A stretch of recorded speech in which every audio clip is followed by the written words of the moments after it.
Hello,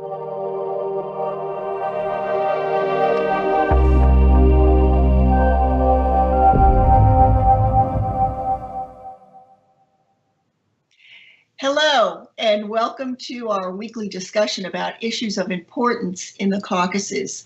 I'm Dr. Joanne Lisosky, author and journalism educator. Big news today on the war front, and we are fortunate to have with us today Paul Goble, former special advisor to Secretary of State James Baker and former senior advisor to the Director of Voice of America, an expert on Russia and other Eurasian issues. We've been following the war in Nagorno-Karabakh for more than 6 weeks, and today we can report significant news. Azerbaijan and Armenia are moving toward a settlement that has been brokered by Russia. Now, Paul, what is the proper term? I said settlement, but people are using different terms for this brokered agreement. What is the proper term? We'll start with the fact that there's a lot of details we don't know. The one detail we do know is that this is a 5-year plan, or 5-year deal. It's not a permanent one. That is to say, the sides have not agreed that what's going to happen now is going to last forever and ever, only that it will last supposedly for 5 years. There seem to be 2 aspects to what's going on in terms of what will change on the ground. The first will be the introduction of Russian and potentially Turkish peacekeepers. There's some talk that Turkey may play some role. I don't know that. I'm just saying that that's been reported.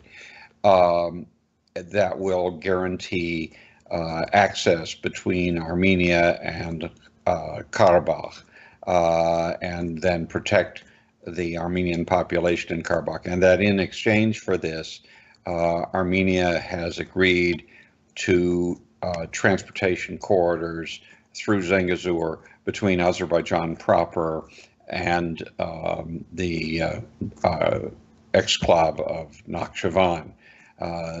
This is a variant on something I proposed nearly 30 years ago that gives some hope for greater stability of this particular armistice than one which we've had in the past, because each side will walk away with something at once. Armenia will not see a massive outflow of ethnic Armenians from Karabakh into Armenia, and Azerbaijan will gain much more reliable and direct contact between Azerbaijan proper and Nakhchivan. And so that people who want to travel from Baku to Nakhchivan by land will no longer have to go through Iran. That's a very big deal. Now, why did this happen? I think it happened because we were very, very close to a situation in which Azerbaijani forces were likely to occupy Karabakh, to take it all back. Had that happened, there would have been a massive refugee flow from Karabakh back to Armenia. It simply would have happened. It would have been disordered. It would have been very, very chaotic. There would have been calls for, individual kind of violent action against Azerbaijanis, Turks, Russians, others. Russia would have seen its stock in Armenia fall even further, because many Armenians believe that Moscow has failed to live up to its commitment to help Armenia defend itself as it understands it against Azerbaijan.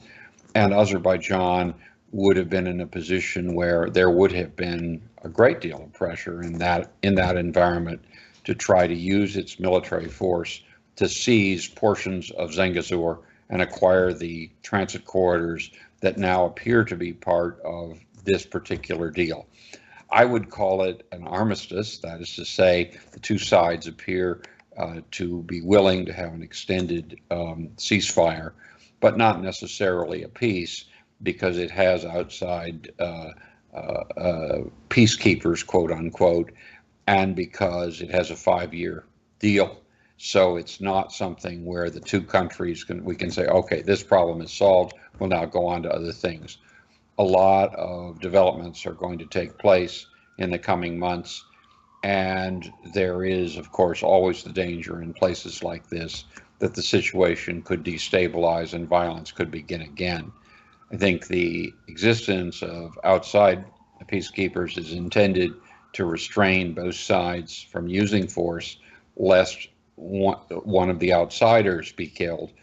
We recently, last night, we had the case of a Russian helicopter shot down, and I don't think anyone wants a repetition of this because one can't be sure how the Russians will react if that were to occur again. So I would say that each side got something that it wanted. Azerbaijan forced the issue. It was in a position to make the demand that it get certain things, and Russia required it to make certain concessions as a way of forcing the Armenians to sit still for the situation. Because had Azerbaijan, the military, succeeded in recovering all of the occupied territory, including all of Karabakh, there would have been a humanitarian problem, and there would likely have been a violent Armenian response of some kind, possibly irregular forces, partisans, terrorists, whatever you want to call them, but that could have then triggered a broader conflict, possibly bringing in outside forces in ways that this armistice promises to exclude, at least for the time being. So you hinted at this a little bit, Paul. Thank you for that response. But what specifically, more specifically, what did Russia gain from this armistice? Russia gained several things. First, it reestablished itself in the reputation, in terms of its reputation, as the go-to country, as the country that would be the most important player. It managed, so far as we can tell, largely to exclude Turkey, and that's a major Russian concern. Second, and I think in Moscow this may matter just as much, it prevented the conflict from continuing in a way that would have forced Russia to intervene on behalf of Armenia, which would have guaranteed the loss of any Russian influence in Baku for a very, very long time to come. And it also can say to the Azerbaijanis, we got you something you wanted. It wins Russia some points in Baku because of that. It's a compromise. That Russia didn't get all it wanted. It would have been much happier if this stage of the conflict had not heated up, there had not been this violence, because it put Russia in a very awkward position. What it's walking away with is a situation where both Azerbaijanis and Armenians are skeptical of the Russian position, but each has some reason to think that Russia tried to give it something. Whether that will be enough to stabilize the situation, only time will tell. So, thank you, Paul. The Azeris that I've talked to are not really thrilled by this statement or armistice. What pressure was put on Azerbaijan, and how did Russia possibly broker this deal? We won't. One can't answer that until we know all the details. If, in fact, as some people are suggesting, Russia is going to guarantee that Azerbaijani Azerbaijanis can move freely across Zangezur, which they've not been able to do since Soviet times, to get to Nakhchivan. If in fact that's part of the deal, that's an enormous achievement. Azerbaijan won't have gotten sovereignty over that, but it will have gotten practical access, sovereignty light, if you like. And I think that's a very big deal. Whether that's there, I mean, we'll see. I mean, people are saying that it's there. I'm still reluctant to draw any final conclusions because I haven't seen enough of a text to know exactly what's going to happen. My sense is that President Aliyev would never have agreed to stop the fighting unless he was given something he wanted. I don't think the Russians hold a leverage over Azerbaijan sufficient to force Azerbaijan, which was so close to a military victory, to stop. I think they had to give them something, and I think what they gave them is probably this access across Zangezur to Nakhchivan. If that's not there, if there's no arrangement that will give Azerbaijan something it very much wants, then I would predict this deal will collapse relatively quickly, because then it would mean that Azerbaijan made the concessions on the brink of victory, and it will be very, very hard for Baku to explain to its own population that there was all this fighting, loss of life, and we were close to victory, and then we gave it up. So that's why I believe there must have been something to sweeten the pot, as it were, but I can't confirm that yet. That's just what people have been talking about. So let's talk a little bit about what's happening to Prime Minister Pashinyan. He was not at the official signing. And why did he possibly agree to this statement? He's being hurt by this deal right now. Well, he is and he isn't. He would have been in worse shape if Azerbaijani forces had managed to take the entire Karabakh and occupied area back. He would have been in worse shape, not only symbolically, but because you would have had probably somewhere upwards of 100,000 ethnic Armenians coming into Armenia, and that would inherently destabilize the situation there, possibly provoking a move against him. So you can say he didn't get something real positive, except that he got something much worse was prevented from happening. Again, I can't tell you that there aren't going to be people who feel that Armenia should have fought on. There is a Masada complex among Armenians. I frequently tell people that if you want to understand the Armenian mentality, the very best place to begin is Franz Werfel's The 40 Days of Musada. And Musada, of course, is the Arabic or Turkish for Masada. It is that we should go down fighting to the end. There are a lot of Armenians who feel that way. Having said that, I think a responsible statesman has got to know that 100,000 people who are angry and homeless coming over the border, as impoverished as Armenia is, would create conditions that would be very, very unstable. Armenia can now look like it's behaving statesmanlike. It can preserve the Armenian community in Karabakh. It can give some hope that there will be content given to Armenian autonomy within Azerbaijan.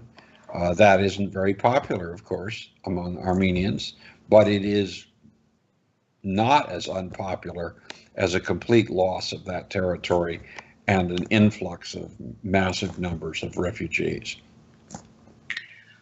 So what is next for Pashinyan? Is he going to be able to hold on to power, or you tell me what the details details of the agreement are, and you tell me whether it will hold. I mean, we know that both sides are very, very nervous, and that it won't take much to set things off. And we also know from the reports that the number of peacekeepers that are planned to be put in are much more symbolic than real. If one or the other side wants to start something, the fact that there are just under 400 Russian peacekeepers isn't going to keep them apart. And there would be enormous pressure on Moscow, I think, to pull its peacekeepers rather than beef them up in the event of a challenge, when the two sides going at it. So again, as I say, if the deal includes something Azerbaijan very much wants, which is land passage between Azerbaijan proper and Nakhchivan, I think Azerbaijan will sit still for this for a long time, because they will see that as creating facts on the ground that will ultimately work to Azerbaijan's advantage. I think Armenia is in a less good position, and I think Russia compromised in order to avoid losing one or the other or both of the South Caucasus states. Its failure to intervene on Armenia certainly cost it influence there. Its willingness to support Armenia as much as it has cost it support in Azerbaijan. So Russia has lost, it's compromised, it's pursued something that's a compromise. Whether this will hold, I think, will depend in large measure on just how much the compromise is really there and not just speculation. We don't know, or at least I don't know yet, because what I'm talking about are things people have speculated about rather than expressing certainty of. Well, if we do open that route between Azerbaijan and Turkey so that they don't have to travel through Iran, that obviously will have a positive economic impact on Azerbaijan. Will it also have a positive economic impact on Armenia? Well, it could, but that isn't going to happen immediately. First off, Zengezur is not a heavily populated area. It's not where a lot of industry is. It's got water problems and on and on. What it does is it creates the conditions where once you get used to trucks moving back and forth, it's entirely possible that somebody stops somewhere and somebody benefits because of that. Is that going to happen next month? I don't think so. Could it happen in 6 months or a year? Almost certainly. And I'm sure there are people who are hoping for that.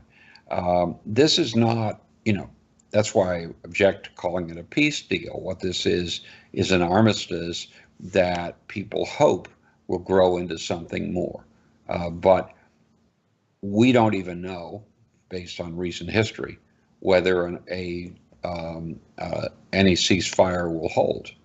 It hasn't, people have agreed to ceasefires. People were proclaiming peace after the two foreign ministers met in Moscow. The reality is it didn't happen. Maybe this will work.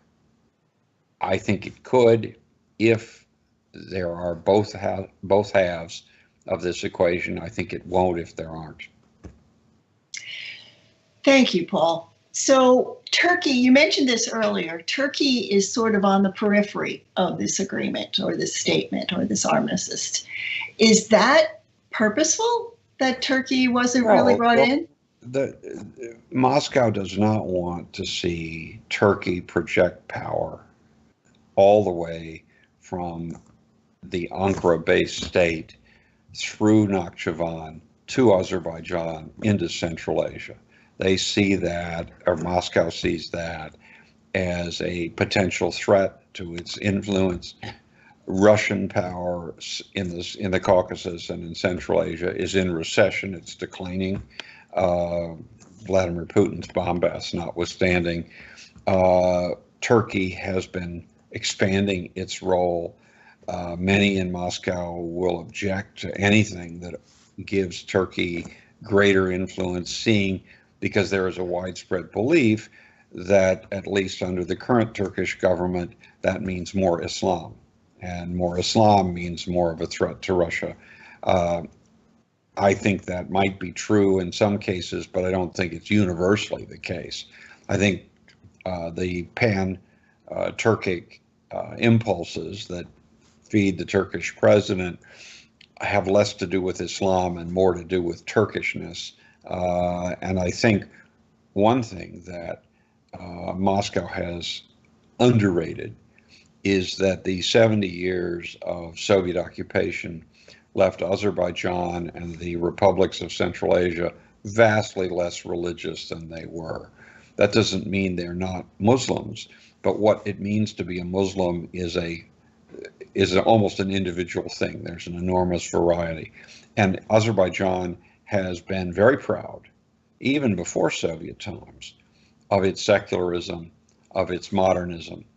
And Azerbaijan right now may end up could have, if one thinks more extravagantly, having a positive secularizing influence on Turkey. So I want to go back to Armenia again and talk a little bit about what's going to happen next there. 17 parties have already been calling for Pashinyan's resignation. So there's already some real protesting bubbling up there. Can he be replaced by a Russian-backed leader?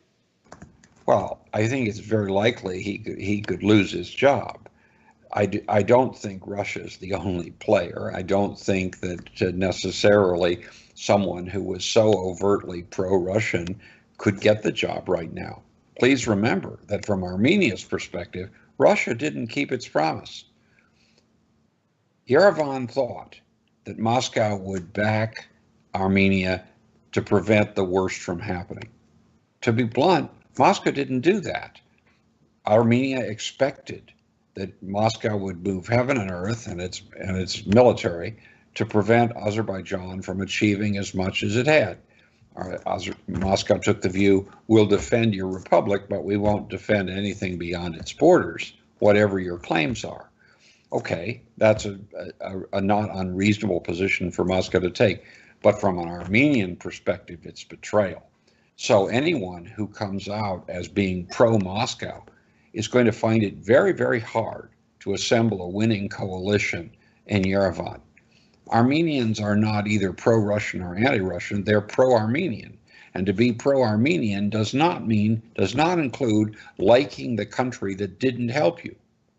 I don't see this. I mean, that Moscow wanted Pashinyan to be punished is widely said, and I think probably true. That Moscow wanted to see Pashinyan destroyed and Armenia suffer an enormous loss, I think is not true. I think that Moscow recognizes if Azerbaijan had managed to retake all of the occupied territories, including all of Karabakh, that wouldn't end the conflict. What it would do would lead to an Armenian response that would not be attractive because Armenians would not be willing to sit still for this. The Armenian self-concept, that's why I mentioned the Masada complex, is that we've been withdrawing and withdrawing and withdrawing, and we can't withdraw anymore. That we've been pushed, we've been pushed to the point that if we withdraw again, we will cease to exist. When people feel they have their backs to the wall like that, their willingness to do certain things, even things that we would otherwise condemn them for as, outrageous violence, can't be excluded. I'm not saying it will happen. I'm only saying the psychological preconditions for that happening are very much going to come into existence. Moscow doesn't want that because, to be honest, at the present time, I suspect if you ask an Armenian, whom are you angrier at more right now, Azerbaijan, Turkey, or Russia? Russia would not be in third place. What place would they be in? Second. First? Second. So Azerbaijan would be first. Azerbaijan, the military is moving. But the fact is, the Russians were supposed to be their protectors and haven't been. And I think that there's a tendency to analyze Armenian events as an either-or thing. Either you're pro-Russian or you're not. I think that Armenians are pro-Armenian, and being pro-Armenian means you're angry at people who are not supporting you the way you expect. They're angry at Azerbaijan for using military force. But they're also angry at Moscow for betraying them, as far as they're concerned. And I don't see that as providing the basis for the coming to power of a pro-Moscow government in Yerevan. Moscow doesn't have the clout, and anyone who tried to be just pro-Moscow no matter what, I can't imagine being elected prime minister. So there's going to be a power gap then, because there's going to be a struggle. There's going to be a struggle. It's not. This is not easy, but it is not. It is very the most unlikely outcome, it seems to me, would be the appearance in Armenia of a pro-Moscow prime minister. That's the least likely. The next least likely, I suppose, is Pashinyan continues. And the most likely is a real fight over what do we do next. And what do we do next? Because we no longer can count on the Russians. And that may be one of the biggest stories coming out of the events of the last 48 hours. Because it will be, what do we do? And small, weak countries don't have a lot of options. But we've seen enough in the last century to know that they have more options than people often think. And some of those options are frightening. Well, and that was going to be my next question.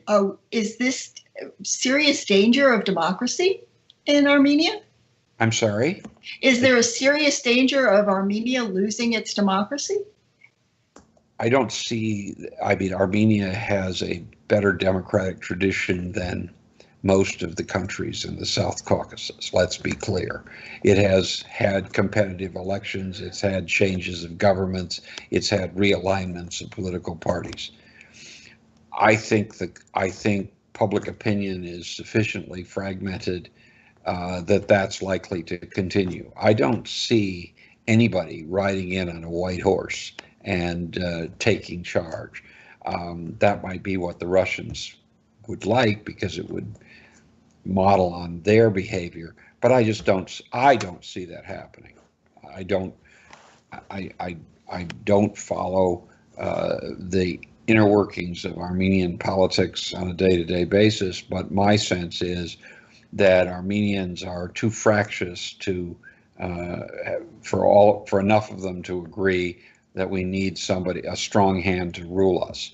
Some countries, when they have disagreements, decide they need a strong man to run things. Other countries, when they're divided, say being divided is better than having anything else. I think Armenia is in the second category. Thank you, Paul. This war was as much about disinformation as it was about military arms. Re-edited footage, old video wrongly labeled saying it was about recent events, fake missile videos. What do you say about both sides and how they've been portraying this final chapter, hopefully this final chapter in this conflict? Messages from both sides, for example, Pashinyan saying it's not a defeat, and President Aliyev saying it's a capitulation. This kind of rhetoric, is this? First off, it's exactly what you'd expect, because the two national leaders are speaking first and foremost to their domestic audiences. A Armenian president who said, we've just surrendered, wouldn't be in office very long. An Azerbaijani president who said, we didn't win, when his forces really did win on the ground. And as much as disinformation has clouded following what's happening, the reality is that the Azerbaijani military behaved incredibly well. It fought well, it advanced, it seized several hundred villages, it eliminated Armenian control over almost everything outside of Karabakh, and it moved into Karabakh too. Those are military actions. One can say, well, that the Azerbaijani propagandists didn't always tell the truth. Of course they didn't. In war, truth is the first casualty. I don't excuse it, but I'm saying when you're fighting a war like this, or any war, in fact, you tend to say things that aren't always absolutely true when examined from the outside. So I'm not surprised by what's been said, and I personally am very much impressed by the ability of the Azerbaijani army to advance and take back as much as it did. I argued 25 years ago that Armenia was going to wake up one day and discover what's already obvious to anyone who thinks about the situation. given the difference in size and wealth of the two countries, the longer Armenia waits to get a settlement, the worse that settlement is going to be for Armenia, because Azerbaijan is going to have more power and a bigger voice. And I would argue that what we see apparently coming out now is a vastly more pro-Azerbaijani arrangement than what we got out of 1994. Nobody's talking about having the Azerbaijani army withdraw from what it's taken. Nobody's talking about, this buffer zone which the Armenians had and which they thought would buy them time until Russia could intervene on their behalf. Right now, if the Azerbaijani army is in a position to starve Karabakh, and that it is not doing that now, says to me that Baku was given something it very much wanted to justify not going on. And I also think, although this is harder to come up with the figures, it is going to be an incredible task for Azerbaijan to reabsorb areas that have been under Armenian control for years. There is going to have to be an entirely new infrastructure of officialdom.